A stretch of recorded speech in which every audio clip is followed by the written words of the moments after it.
ډیره قیمتي دعای ورته وښودله. ځان له شروع کو کور کې زنانو تم وښي او په نص او په حدیث کې دا دعا راغلی ده چې نبی علیہ السلام خپلې بیبي ته ښودلې.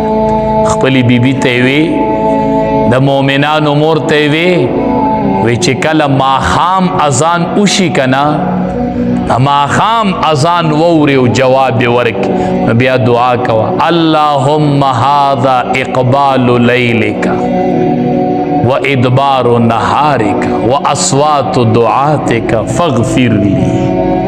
اے ام سلمې دا دعا کوه اے د مؤمنانو مور ته وایي. نبی علیہ السلام د مؤمنانو مور ته دعا ښیي وایي دا دعا کوه چې ماښام اذان ووري نو وایه اللهم هذا اقبال لیلک یا الله ستا شپه راغله و ادبار نهارک او ورځ دې لاړله. شپه دې مخامخ شوه او ورځ دې لاړه. و اصوات دعاتک او یا الله د مؤذنینو د اوازونو وختونه دی الله ارزه کې الله اکبر الله اکبر. الله شپه دې لاړله شورز دې لاړله د ورځ تلل دی او د شپې راتلل دی. و اصوات دعاتک او د مؤذنینو اوازونه دی الله ډیر برکتی ټیم دی.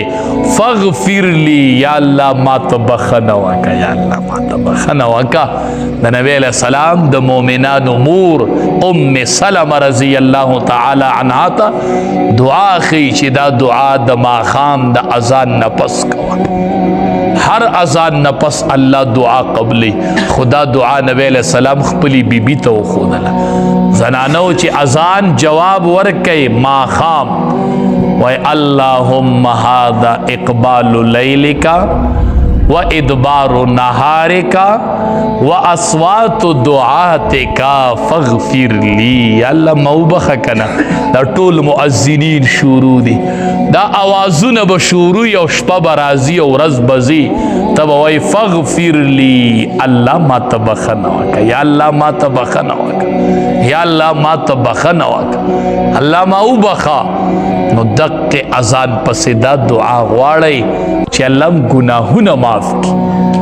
عامم اذان پسې چې کله د اذان جواب ورکو دی پسې الله دعا قبلې. اذان پسې دعا حدیث مبارک کې راځي وی د اذان او د اقامت په منځ کې الله دعا قبلې. اذان وشو اقامت لا شوه نه دی په دې دوران کې الله دعاګانې قبلې.